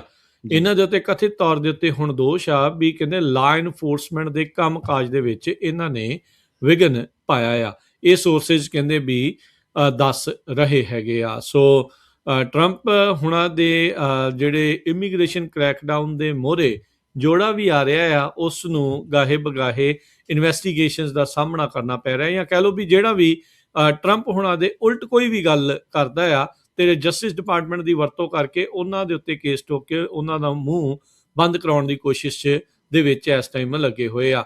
ਪ੍ਰੈਜ਼ੀਡੈਂਟ ਟਰੰਪ ਤੇ ਉਹਨਾਂ ਦੀ ਐਡਮਿਨਿਸਟ੍ਰੇਸ਼ਨ ਆ ਉਹ ਕਾਫੀ ਕ੍ਰਿਟੀਕਲ ਆ ਸਟੇਟ ਤੇ ਲੋਕਲ ਜਿਹੜੇ ਅਧਿਕਾਰੀਆਂ ਦੇ ਰਿਸਪੌਂਸ ਨੂੰ ਜਿਹੜਾ ਉਹ ਲੈ ਕੇ। ਉਹ ਕਹਿੰਦੇ ਵੀ ਜਿਹੜੀ ਅਨਰੈਸਟ ਮਿਨੀਸੋਟਾ ਦੇ ਵਿੱਚ ਹੋ ਰਹੀ ਆ, ਇਮੀਗ੍ਰੇਸ਼ਨ ਆਈਸ ਦੇ ਜਿਹੜੇ ਏਜੰਟਸ ਦੇ ਉਲਟ ਜੋ ਪ੍ਰੋਟੈਸਟ ਹੋ ਰਹੇ ਆ, ਉਹ ਸਾਰੀਆਂ ਚੀਜ਼ਾਂ ਦੇ ਵਿੱਚ ਇਹ ਜਿਹੜੇ ਮੁੱਖ ਸੂਤਰਧਾਰ ਜਿਹੜੇ ਉਹ ਮੰਨੇ ਜਾ ਰਹੇ ਆ। ਸੋ ਮਿਨੀਐਪੋਲਿਸ ਸ਼ਹਿਰ, ਮਿਨੀਸੋਟਾ ਸੂਬਾ, ਇਹਦੇ ਜਿਹੜੇ ਦੋ ਪ੍ਰਮੁੱਖ ਬੰਦੇ ਆ, ਇਹਨਾਂ ਦੀ ਹੁਣ ਇਨਵੈਸਟੀਗੇਸ਼ਨ ਸ਼ੁਰੂ ਜਿਹੜੀ ਉਹ ਕੀਤੀ ਜਾ ਰਹੀ ਆ। ਜਸਟਿਸ ਡਿਪਾਰਟਮੈਂਟ ਨੇ ਜੇ ਖੁਦ ਕਮੈਂਟ ਕਰਨ ਤੋਂ ਡਿਕਲਾਈਨ ਕਰ ਦਿੱਤਾ ਆ। ਜਿਹੜੇ ਫਰੇ ਹੈ ਉਹੀ ਆ ਜਿਨ੍ਹਾਂ ਨੇ ਆਈਸ ਨੂੰ ਐਫ ਆਊਟ ਹੋਣ ਦੇ ਲਈ ਆਖਿਆ ਸੀ। ਮਿਨੀਐਪੋਲਿਸ ਦੇ ਵਿੱਚ ਗਾਲ ਕੱਢ ਕੇ ਹੀ ਉਹਨਾਂ ਨੇ ਇਹ ਜਿਹੜਾ ਮੈਸੇਜ ਆ ਉਹ ਡਿਲੀਵਰ ਕੀਤਾ ਸੀਗਾ। ਵਾਲਜ਼ ਜਿਹੜੇ ਹੈਗੇ ਆ, ਟਿਮ ਵਾਲਜ਼, ਉਹਨਾਂ ਨੇ ਇਨਵੈਸਟੀਗੇਸ਼ਨ ਨੂੰ ਕਨਫਰਮ ਨਹੀਂ ਕੀਤਾ, ਪਰ ਉਹਨਾਂ ਨੇ ਇਹ ਕਿਹਾ ਵੀ ਜਿਹੜਾ ਜਸਟਿਸ ਡਿਪਾਰਟਮੈਂਟ ਨੂੰ ਵੈਪਨਾਈਜ਼ ਕੀਤਾ, ਹਥਿਆਰਬੰਦ ਕਰਤਾ ਜਾ ਰਿਹਾ ਤੇ ਆਪਣੇ ਪੋਲੀਟੀਕਲ ਓਪੋਨੈਂਟਸ ਨੂੰ ਡਰਾਇਆ ਜਿਹੜਾ ਉਹ ਜਾ ਰਿਹਾ ਆ, ਇਹ ਇੱਕ ਅਥੋਰੀਟੇਰੀਅਨ ਟੈਕਟਿਕ ਹੈਗਾ ਆ ਵੀ ਜਿਹੜੇ ਫਾਸੀਵਾਦੀ ਲੋਕ ਆ ਉਹੀ ਇੱਕ ਹਿਸਾਬ ਦੇ ਨਾਲ ਇਦਾਂ ਦੇ ਲੀਡਰ ਹੀ ਇਹ ਕੰਮ ਕਰਦੇ ਹੈਗੇ ਆ। ਸੋ ਕਹਿੰਦੇ ਵੀ ਇਹ ਸਾਰੇ ਮਾਮਲੇ ਦੇ ਵਿੱਚ ਇੱਕ ਬੰਦਾ ਜਿਸ ਦੀ ਇਨਵੈਸਟੀਗੇਸ਼ਨ ਹੋਣੀ ਚਾਹੀਦੀ ਸੀ, ਉਹਦੀ ਇਨਵੈਸਟੀਗੇਸ਼ਨ ਤੁਸੀਂ ਜਿਹੜਾ ਉਹ ਕਰ ਨਹੀਂ ਰਹੇ, ਜਿਹਨੇ ਰਿਨੇ ਗੁੱਡ ਦੇ ਉੱਤੇ ਗੋਲੀਆਂ ਚਲਾਈਆਂ ਹੈਗੀਆਂ। ਸੋ ਮਿਨੀਸੋਟਾ, ਮਿਨੀਐਪੋਲਿਸ ਦੇ ਵਿੱਚ ਜਿਹੜੀ ਆਈਸ ਦੀਆਂ ਗਤੀਵਿਧੀਆਂ, ਫੈਡਰਲ ਏਜੰਟਸ ਦੀਆਂ ਜਿਹੜੀਆਂ ਗਤੀਵਿਧੀਆਂ ਆ, ਉਹਦੇ ਚੱਲਦਿਆਂ ਮਾਹੌਲ ਖਾਸਾ ਜਿਹੜਾ ਆ ਉਹ ਗੰਭੀਰ ਤੇ ਨਾਜ਼ੁਕ ਬਣਿਆ ਹੋਇਆ ਆ। ਤੇ ਹੁਣ ਸੂਬੇ ਦੇ ਜਿਹੜੇ ਹੈਗੇ ਆ ਗਵਰਨਰ ਤੇ ਸ਼ਹਿਰ ਦੇ ਜਿਹੜੇ ਮੇਅਰ ਆ, ਉਹਨਾਂ ਖਿਲਾਫ ਇਨਵੈਸਟੀਗੇਸ਼ਨ ਸ਼ੁਰੂ ਕੀਤੀ ਗਈ ਆ। ਜੀ, ਅਗਲੀ ਖਬਰ ਜਿਹੜੀ ਆ ਅਮਰੀਕਾ ਦੇ ਲੇਕਵੁੱਡ ਤੋਂ ਆ ਰਹੀ ਹੈ, ਕੈਲੀਫੋਰਨੀਆ ਦੇ ਲੇਕਵੁੱਡ ਸ਼ਹਿਰ ਤੋਂ ਆ ਰਹੀ ਹੈ, ਜਿੱਥੇ ਲੇਕਵੁੱਡ ਦੇ ਵਿੱਚ ਇੱਕ ਬੰਦੇ ਨੇ ਬੜੇ ਹੀ ਘਾਤਕ ਤਰੀਕੇ ਦੇ ਨਾਲ ਆਪਣੀ ਇੱਕ ਪਤਨੀ ਤੇ ਆਪਣੀ ਇੱਕ ਬੱਚੀ ਦਾ ਕਤਲ ਕਰ ਦਿੱਤਾ ਤੇ ਉਸ ਤੋਂ ਬਾਅਦ ਆਪ ਵੀ ਖੁਦਕੁਸ਼ੀ ਕਰ ਲਈ ਹੈ। ਡਿਪਟੀਜ਼ ਜਿਹੜੇ ਨੇ ਉਹਨਾਂ ਨੇ ਰਿਸਪੌਂਡ ਕੀਤਾ ਸੀਗਾ 7:30 ਵਜੇ ਇੱਕ ਕਾਲ ਨੂੰ, ਤੇ ਉਸ ਤੋਂ ਬਾਅਦ ਉਹ ਪਹੁੰਚੇ ਸੀਗੇ 5800 ਬਲਾਕ ਜਿਹੜਾ ਲੋਅਰ ਲਈ ਐਵੀਨਿਊ ਦੇ ਵਿੱਚ, ਸਾਊਥ ਸੀਡ ਦੇ ਵਿੱਚ, ਤੇ ਇੱਥੇ ਦੱਸਿਆ ਗਿਆ ਸੀਗਾ ਕਿ ਇੱਕ ਜਿਹੜੀ ਘਰ ਦੇ ਵਿੱਚੋਂ ਗੋਲੀਆਂ ਚੱਲਣ ਦੀ ਆਵਾਜ਼ ਜਿਹੜੀ ਸੁਣੀ ਗਈ ਹੈ। ਜਦੋਂ ਡਿਪਟੀਜ਼ ਉੱਥੇ ਪਹੁੰਚੇ ਤਾਂ ਉਹਨਾਂ ਨੇ ਦੱਸਿਆ ਵੀ ਇੱਕ ਜਿਹੜੀ 19 ਸਾਲਾ ਔਰਤ ਆ ਉਹ ਗੰਭੀਰ ਰੂਪ ਦੇ ਵਿੱਚ ਜ਼ਖਮੀ ਦੇਖੀ ਗਈ ਤੇ ਜਿਹਨੇ ਦੱਸਿਆ ਕਿ ਘਰ ਦੇ ਵਿੱਚ ਵੀ ਜਿਹੜੇ 3 ਲੋਕ ਨੇ ਉਹ ਜ਼ਖਮੀ ਪਏ ਨੇ। ਜਦੋਂ ਡਿਪਟੀਜ਼ ਘਰ ਦੇ ਵਿੱਚ ਐਂਟਰ ਹੁੰਦੇ ਤਾਂ ਉਹਨਾਂ ਨੇ ਦੇਖਿਆ ਵੀ ਇੱਕ ਔਰਤ ਦੀ ਜਿਹੜੀ ਲਾਸ਼ ਆ ਉਹ ਪਈ ਹੈ ਤੇ ਇੱਕ ਬੰਦੇ ਦੀ ਲਾਸ਼, ਮਰਦ ਦੀ ਲਾਸ਼ ਪਈ ਹੈ, ਜਿਹਨੂੰ ਆਇਡੈਂਟੀਫਾਈ ਕੀਤਾ ਗਿਆ 52 ਸਾਲਾ ਹੈਕਟਰ ਲਿਓਨਨ ਅਲਫਾਰੋ ਦੇ ਰੂਪ ਦੇ ਵਿੱਚ। ਤੇ ਉਹ ਕਹਿੰਦੇ ਕਿ ਫਲੋਰ ਦੇ ਉੱਤੇ ਡਿੱਗਿਆ ਪਿਆ ਸੀਗਾ। ਤੇ ਉਸ ਤੋਂ ਬਾਅਦ ਇੱਕ ਹੋਰ ਜਿਹੜੀ ਇੱਕ ਨੌਜਵਾਨ ਬੱਚੀ ਦੀ ਲਾਸ਼ ਦੇਖੀ ਗਈ ਤੇ 3 ਲਾਸ਼ਾਂ ਜਿਹੜੀਆਂ ਪਈਆਂ ਸੀਗੀਆਂ। ਅਲਫਾਰੋ ਦੀ ਜਿਹੜੀ 48 ਸਾਲਾ ਵਾਈਫ ਆ, ਉਹਦੀ ਵੀ ਬੈਡਰੂਮ ਦੇ ਵਿੱਚ ਲਾਸ਼ ਮਿਲੀ ਤੇ ਉਹਨੂੰ ਵੀ ਜਿਹੜੀ ਕਾਫੀ ਗੋਲੀਆਂ ਨਾਲ ਜਿਹੜਾ ਉਹਨੂੰ ਮਾਰ ਦਿੱਤਾ ਗਿਆ ਸੀ, ਗੋਲੀਆਂ ਮਾਰ ਕੇ। ਤੇ ਇੱਕ ਜਿਹੜੀ 17 ਸਾਲਾਂ ਦੀ ਬੱਚੀ ਆ, ਉਹ ਕਹਿੰਦੇ ਵੀ ਉਹਨੂੰ ਜ਼ਖਮ ਕਾਫੀ ਸੀਗੇ ਤੇ ਪਰ ਉਹ ਜਦੋਂ ਉਹਨੂੰ ਮੈਡੀਕਲ ਵਾਲੇ ਜਿਹੜੇ ਅਧਿਕਾਰੀ ਪਹੁੰਚੇ ਤਾਂ ਉਹਨਾਂ ਨੇ ਉਹਨੂੰ ਥਾਈ ਮ੍ਰਿਤਕ ਜਿਹੜਾ ਉਹ ਐਲਾਨ ਦਿੱਤਾ। ਤੇ ਇਹ ਅਲਫਾਰੋ ਦੀ ਯੰਗੈਸਟ ਜਿਹੜੀ ਡਾਟਰ ਆ ਉਹ ਦੱਸਿਆ ਗਿਆ। ਜਦੋਂ ਦੱਸਿਆ ਗਿਆ ਕਿ ਅਲਫਾਰੋ ਨੇ ਆਪਣੀ ਅਲਮਾਰੀ ਦੇ ਵਿੱਚੋਂ ਹੈਂਡਗਨ ਕੱਢੀ ਸੀ ਤੇ ਉਸ ਨੇ ਘਰ ਦੇ ਵਿੱਚ ਗੋਲੀਆਂ ਚਲਾ ਦਿੱਤੀਆਂ, ਜਿਹਦਾ ਪਹਿਲਾ ਸ਼ਿਕਾਰ ਉਹਦੀ ਘਰ ਵਾਲੀ ਹੋਈ। ਬਾਅਦ ਦੇ ਵਿੱਚ ਉਸ ਨੇ 17 ਸਾਲਾਂ ਦੀ ਜਿਹੜੀ ਇਹ ਬੱਚੀ ਆ ਉਹਦੇ ਤੇ ਗੋਲੀਆਂ ਚਲਾਈਆਂ ਤੇ ਉਹ ਜਿਹੜੀ ਆ ਉਹ ਮਤਲਬ ਉਹਨੂੰ ਗੰਭੀਰ ਜ਼ਖਮੀ ਹੋ ਗਈ। ਫਿਰ ਅਲਫਾਰੋ ਜਿਹੜਾ ਉਹ ਕਹਿੰਦੇ ਕਿ ਘਰ ਦੀਆਂ ਪੌੜੀਆਂ ਚੜ੍ਹ ਕੇ ਤੇ ਉੱਪਰਲੇ ਕਮਰੇ ਦੇ ਵਿੱਚ ਗਿਆ ਤੇ ਉੱਥੇ ਉਹਦੀ ਗਨ ਨੂੰ ਪਤਾ ਨਹੀਂ ਕੀ ਹੋਇਆ ਤੇ ਟਾਈਮ ਲੱਗ ਗਿਆ ਤੇ ਉਹ ਜਿਹੜੀ ਸੁੱਤੀ ਵੀ ਬੱਚੀ ਸੀ ਉਹ ਕਿਸੇ ਨਾ ਕਿਸੇ ਤਰੀਕੇ ਨਾਲ ਘਰ ਦੇ ਵਿੱਚੋਂ ਨਿਕਲਣ ਦੇ ਵਿੱਚ ਕਾਮਯਾਬ ਹੋ ਗਈ। ਬਾਅਦ ਦੇ ਵਿੱਚ ਅਲਫਾਰੋ ਨੇ ਕਹਿੰਦੇ ਕਿ ਆਪਣੇ ਆਪ ਨੂੰ ਗੋਲੀ ਜਿਹੜੀ ਹੈ ਮਾਰ ਲਈ ਤੇ ਉਹਦੀ ਵੀ ਥਾਂ ਜਿਹੜੀ ਮੌਤ ਹੋ ਗਈ। Los Angeles County fire department ਨੇ ਜਿਹੜਾ ਉਹਨਾਂ ਨੇ ਦੱਸਿਆ ਕਿ ਇਸ ਘਰ ਦੇ ਵਿੱਚੋਂ ਜਿਹੜੀਆਂ ਉਹ ਲਾਸ਼ਾਂ 3 ਬਰਾਮਦ ਹੋਈਆਂ ਨੇ ਤੇ ਫਾਇਰ ਡਿਪਾਰਟਮੈਂਟ ਵੀ ਮੌਕੇ ਤੇ ਪਹੁੰਚਿਆ ਸੀਗਾ। ਸੋ ਅਲਫਾਰੋ ਦੇ ਇੱਕ ਜਿਹੜਾ ਕਹਿ ਲਓ ਕਿ ਉਹਦੀ ਹਰਕਤ ਦੇ ਨਾਲ ਘਰ ਦੇ 3 ਜੀਆਂ ਦੀ ਮੌਤ ਹੋ ਗਈ ਤੇ ਇੱਕ 19 ਸਾਲਾ ਬੱਚੀ ਜਿਹੜੀ ਆ ਉਹ ਇਸ ਘਟਨਾ ਦੇ ਵਿੱਚ ਵਾਲ ਬਚ ਗਈ। ਜੀ, ਕੈਲੀਫੋਰਨੀਆ ਉਸ ਡਾਕਟਰ ਦੀ ਜਿਹੜੀ ਹਵਾਲਗੀ ਆ ਉਹ ਦੇਣ ਤੋਂ ਨਾ ਕਰ ਰਿਹਾ ਆ ਲੂਜ਼ੀਆਨਾ ਨੂੰ, ਜਿਸ ਦੇ ਉੱਤੇ ਇਹ ਲੂਜ਼ੀਆਨਾ ਦੇ ਵਿੱਚ ਦੋਸ਼ ਲਾਏ ਗਏ ਆ ਵੀ ਇਸ ਨੇ ਅਬੋਰਸ਼ਨ ਪਿਲ ਦੇ ਕੇ ਗਰਭਪਾਤ ਕਿਸੇ ਦਾ ਕਰਵਾਇਆ ਆ। ਗਵਰਨਰ ਗੈਵਿਨ ਨਿਊਸਮ ਨੇ ਕਿਹਾ ਵੀ ਜਿਹੜਾ ਸਟੇਟ ਆ ਉਹ ਰਿਜੈਕਟ ਕਰੇਗੀ ਲੂਜ਼ੀਆਨਾ ਦੇ ਦੁਆਰਾ ਇਸ ਡਾਕਟਰ ਦੀ ਹਵਾਲਗੀ ਦੀ ਮੰਗ ਨੂੰ। ਉਹਨਾਂ ਨੇ ਇਹ ਹਵਾਲਾ ਦਿੱਤਾ ਵੀ ਕੈਲੀਫੋਰਨੀਆ ਦੇ ਵਿੱਚ ਜਿਹੜੇ ਕਾਨੂੰਨ ਆ ਉਹ ਪ੍ਰੋਵਾਈਡਰਸ ਨੂੰ ਪ੍ਰੋਟੈਕਟ ਕਰਦੇ ਨੇ, ਬਚਾਉਂਦੇ ਨੇ ਆਊਟ ਆਫ ਸਟੇਟ ਪ੍ਰੋਸੀਕਿਊਸ਼ਨ ਤੋਂ ਵੀ ਬਾਹਰ ਜਾ ਕੇ ਉਹਨਾਂ ਦੇ ਉੱਤੇ ਦੂਜੇ ਸੂਬੇ 'ਚ ਕੇਸ ਜਿਹੜੇ ਉਹ ਨਹੀਂ ਚਲਾਏ ਜਾ ਸਕਦੇ, ਚਾਰਜ ਜਿਹੜਾ ਉਹ ਨਹੀਂ ਕੀਤਾ ਜਾ ਸਕਦਾ। ਲੂਜ਼ੀਆਨਾ ਦੀ ਰਿਕੁਐਸਟ ਡਿਨਾਈ ਕੀਤੀ ਗਈ ਆ। ਨਿਊਸਮ ਹੁਣਾਂ ਨੇ ਜਿਹੜਾ ਇਹ ਦੱਸਿਆ, ਕਹਿੰਦੇ ਵੀ ਇਹ ਜਿਹੜੀ ਐਕਸਟ੍ਰੀਮਿਸਟ ਪੋਲੀਟੀਸ਼ੀਅਨ ਆ ਹੋਰ ਸੂਬਿਆਂ ਦੇ, ਉਹ ਕੈਲੀਫੋਰਨੀਆ ਦੇ ਵਿੱਚ ਆ ਕੇ ਡਾਕਟਰਸ ਨੂੰ ਪਨਿਸ਼ ਕਰਨ ਦੀ ਜਿਹੜੀ ਆ ਉਹ ਕੋਸ਼ਿਸ਼ ਕਰ ਰਹੇ ਆ, ਕਿਉਂਕਿ ਉਹਨਾਂ ਉੱਤੇ ਇਹ ਕਥਿਤ ਦੋਸ਼ ਐਲੀਗੇਸ਼ਨਸ ਲਾਏ ਗਏ ਹੈਗੇ ਆ ਰੀਪਰੋਡਕਟਿਵ ਹੈਲਥ ਕੇਅਰ ਸਰਵਿਸਿਜ਼ ਦੇ ਬਾਬਤ। ਕਹਿੰਦੇ ਵੀ ਨਾ ਹੀ ਅੱਜ ਤੇ ਨਾ ਹੀ ਕਦੀ ਵੀ ਆਪਾਂ ਇਸ ਤਰੀਕੇ ਦੇ ਨਾਲ ਕਿਸੇ ਦੀ ਹਵਾਲਗੀ ਦੇਵਾਂਗੇ। ਲੂਜ਼ੀਆਨਾ ਦੇ ਅਟਾਰਨੀ ਜਨਰਲ ਲਿਜ਼ ਮੋਰੇਲ, ਉਹਨਾਂ ਨੇ ਬੀਤੇ ਬੁੱਧਵਾਰ ਐਲਾਨ ਕੀਤਾ ਸੀਗਾ ਵੀ ਉਹ ਉਸ ਡਾਕਟਰ ਦੀ ਹਵਾਲਗੀ ਐਕਸਟ੍ਰੈਡੀਸ਼ਨ ਚਾਹੁੰਦੇ ਨੇ, ਰੈਮੀ ਕੋਇਟਾਕਸ। ਕਹਿੰਦੇ ਵੀ ਸਾਡੇ ਰੈਕਡ ਜਿਹੜੇ ਰਿਲੀਜ਼ ਹੋਏ ਆ ਉਹਦੇ ਵਿੱਚ ਇਹ ਪਤਾ ਲੱਗਦਾ ਆ ਵੀ ਲਾਅ ਇਨਫੋਰਸਮੈਂਟ ਅਧਿਕਾਰੀਆਂ ਨੇ ਦੋਸ਼ ਲਾਇਆ ਕਥਿਤ ਤੌਰ ਦੇ ਉੱਤੇ ਡਾਕਟਰ ਕੋਇਟਾਕਸ ਦੇ ਉੱਤੇ, ਜੋ ਕਿ ਕੈਲੀਫੋਰਨੀਆ ਬੇਸਡ ਆ, ਵੀ ਇਹਨਾਂ ਨੇ ਲੂਜ਼ੀਆਨਾ ਦੇ ਵਿੱਚ ਰਹਿੰਦੀ ਇੱਕ ਔਰਤ ਆ, ਉਸ ਨੂੰ ਅਬੋਰਸ਼ਨ ਪਿਲਸ ਮੇਲ ਜਿਹੜੀਆਂ ਉਹ ਕੀਤੀਆਂ ਸੀਗੀਆਂ ਏਡ ਐਕਸੈਸ ਸਰਵਿਸ ਦੇ ਜਿਹੜੇ ਉਹ ਥਰੂ ਆਰਗੇਨਾਈਜੇਸ਼ਨ ਦੇ ਥਰੂ। ਸੋ ਲੂਜ਼ੀਆਨਾ ਨੇ ਕਾਫੀ ਸਖਤ ਅਬੋਰਸ਼ਨ ਦੇ ਕਾਨੂੰਨ ਉਹਨਾਂ ਨੂੰ ਮਾਨਤਾ ਜਿਹੜੀ ਉਹ ਦਿੱਤੀ ਹੈਗੀ ਆ, ਪਰ ਕੈਲੀਫੋਰਨੀਆ ਵਾਲੇ ਅਬੋਰਸ਼ਨ ਦੇ ਮਾਮਲੇ ਦੇ ਵਿੱਚ ਆਪਣੀ ਵੱਖਰੀ ਰਾਏ ਰੱਖਦੇ ਆ। ਰੋ ਵਰਸਿਸ ਵੇਡ ਨੂੰ ਓਵਰਟਰਨ ਕਰਨ ਤੋਂ ਬਾਅਦ ਦੇ ਵਿੱਚ ਇਹ ਅਖਤਿਆਰ ਕੱਲੇ ਸੂਬੇ ਦੇ ਕੋਲ ਆ ਗਿਆ ਵੀ ਉਹਨਾਂ ਨੇ ਅਬੋਰਸ਼ਨ ਦੇ ਮਸਲੇ ਦੇ ਉੱਤੇ ਕਿਸ ਤਰੀਕੇ ਦਾ ਕਾਨੂੰਨ ਜਿਹੜਾ ਉਹ ਬਣਾਉਣਾ ਆ। ਤੇ ਕੈਲੀਫੋਰਨੀਆ ਕਹਿੰਦੇ ਵੀ ਕੁਛ ਕੁ ਹੀ ਜਿਹੜੀਆਂ ਬਲੂ ਸਟੇਟਸ ਦੇ ਵਿੱਚੋਂ ਇੱਕ ਆ ਜਿਨ੍ਹਾਂ ਨੇ ਸ਼ੀਲਡ ਲਾਜ਼ ਇਦਾਂ ਦੇ ਪਾਸ ਕੀਤੇ ਹੋਏ ਆ, ਜਦ ਰੋ ਵਰਸਿਸ ਵੇਡ ਨੂੰ ਜਿਹੜਾ ਓਵਰਟਰਨ ਕੀਤਾ ਗਿਆ ਸੀਗਾ ਵੀ ਜਿਹੜੇ ਕੋਈ ਡਾਕਟਰ ਜਾਂ ਕੋਈ ਹੈਲਥ ਕੇਅਰ ਪ੍ਰੋਵਾਈਡਰ ਇਦਾਂ ਦੀ ਸਰਵਿਸ ਦਿੰਦਾ ਆ ਵੀ ਉਹਨਾਂ ਨੂੰ ਦੂਜੇ ਸੂਬੇ ਦੇ ਵਿੱਚ ਇਹਨਾਂ ਦੋਸ਼ਾਂ ਦੇ ਆਧਾਰ ਦੇ ਉੱਤੇ ਨਾ ਘੱਲਿਆ ਜਾਵੇ। ਜੀ, ਅਗਲੀ ਖਬਰ ਜਿਹੜੀ ਹੈ ਕੈਲੀਫੋਰਨੀਆ ਦੇ ਗਵਰਨਰ ਗੈਵਿਨ ਨਿਊਸਮ ਦੇ ਇੱਕ ਐਲਾਨ ਦੇ ਨਾਲ ਜੁੜੀ ਹੋਈ ਹੈ, ਜਿਨ੍ਹਾਂ ਨੇ ਐਲਾਨ ਕੀਤਾ ਕਿ ਤਕਰੀਬਨ 200 ਤੋਂ ਵੱਧ ਜਿਹੜੇ ਸਟੇਟ ਪਾਰਕਸ ਨੇ ਕੈਲੀਫੋਰਨੀਆ ਦੇ ਵਿੱਚ, ਉਹ ਮਾਰਟਿਨ ਲੂਥਰ ਕਿੰਗ ਜੂਨੀਅਰ ਦੇ ਡੇ ਦੇ ਉੱਤੇ ਜਿਹੜੀ ਉਹਨਾਂ ਦੇ ਵਿੱਚ ਐਂਟਰੀ ਹੋਊਗੀ ਪਾਰਕਸ ਦੇ ਵਿੱਚ, ਉਹ ਫ੍ਰੀ ਹੋਊਗੀ। ਉਹਨਾਂ ਨੇ ਕਿਹਾ ਕਿ ਜਿਹੜੇ ਇਹਨਾਂ ਦੇ ਵਿੱਚ ਅਨਾਊਂਸਮੈਂਟ ਜਦੋਂ ਕਹਿੰਦੇ ਆਈ ਹੈ ਕਿ 2 ਹੌਲੀਡੇ ਜਿਹੜੀਆਂ ਕਿ ਹਿਸਟਰੀ ਦੇ ਨਾਲ ਜੁੜੀਆਂ ਹੋਈਆਂ ਨੇ ਉਹਨਾਂ ਨੂੰ ਅਨਾਊਂਸ ਕੀਤਾ, ਤੇ ਕਹਿੰਦੇ ਕਿ ਦਸੰਬਰ ਦੇ ਵਿੱਚ ਜਿਹੜੀਆਂ ਇਹਨਾਂ ਦੇ ਵਿੱਚੋਂ ਇੱਕ ਆਉਣੀਆਂ ਤੇ ਉਹਦੇ ਵਿੱਚ ਫ੍ਰੀ ਐਂਟਰੀ ਦਾ ਜਿਹੜਾ ਐਲਾਨ ਕੀਤਾ ਗਿਆ। ਨੈਸ਼ਨਲ ਪਾਰਕ ਸਰਵਿਸ ਕਹਿੰਦੇ ਕਿ ਉਹਨਾਂ ਨੇ MLK ਡੇ ਤੇ ਜਿਹੜੇ ਹੋਰ ਇੱਕ ਦਿਨ ਉਹਦੇ ਲਈ ਜਿਹੜੀਆਂ ਇਹ ਫ੍ਰੀ ਐਂਟਰੀਜ਼ ਦਾ ਐਲਾਨ ਕੀਤਾ। ਗਵਰਨਰ ਨਿਊਸਮ ਨੇ ਜਦੋਂ ਇਹਨਾਂ ਦਾ ਐਲਾਨ ਕੀਤਾ ਤੇ ਉਹ ਕਹਿੰਦੇ ਕਿ ਅਸੀਂ ਜਿਹੜੇ ਟਰੰਪ ਐਡਮਿਨਿਸਟ੍ਰੇਸ਼ਨ ਹੈ ਇਹਨਾਂ ਨੇ ਪਾਰਕਸ ਦੇ ਵਿੱਚ ਜਾਂ ਕਹਿੰਦੇ ਕਿ ਜਿਹੜੀ ਸਾਡੀ ਮਾਊਨੂਮੈਂਟਸ ਦੀ ਜਿਹੜੀ ਉਹਨਾਂ ਦੀ ਇੱਕ ਤਰੀਕੇ ਦੇ ਨਾਲ ਪ੍ਰਭੂ ਸੱਤਾ ਜਾਂ ਲੋਕਾਂ ਦੇ ਉੱਥੇ ਜਾ ਕੇ ਲੋਕਾਂ ਦਾ ਜਿਹੜੇ ਖੁਸ਼ੀਆਂ ਨੇ ਜਾਂ ਉੱਥੇ ਜਾ ਕੇ ਜਿਹੜਾ ਆਪਣੇ ਆਪ ਲੋਕਾਂ ਦੇ ਨਾਲ ਮਿਲਣਾ, ਪਰਿਵਾਰਾਂ ਨੂੰ ਲੈ ਕੇ ਜਾਣਾ, ਘੁੰਮਣਾ ਫਿਰਨਾ, ਉਹਨੂੰ ਕਹਿੰਦੇ ਕਿ ਹੁਣ ਇੱਕਦਮ ਜਿਹੜਾ ਉਹ ਬਹੁਤ ਵਰਸ ਬਣਾ ਦਿੱਤਾ, ਬਹੁਤ ਬੁਰਾ ਬਣਾ ਦਿੱਤਾ। ਕਹਿੰਦੇ ਕਿ ਲੋਕ ਡਰਦੇ ਨੇ, ਹਟ ਗਏ ਨੇ, ਤੇ ਇਹ ਇਸ ਤਰੀਕੇ ਦਾ ਜਿਹੜਾ ਕਹਿੰਦੇ ਕਿ ਅਮਰੀਕਾ ਕਦੇ ਵੀ ਨਹੀਂ ਸੀਗਾ।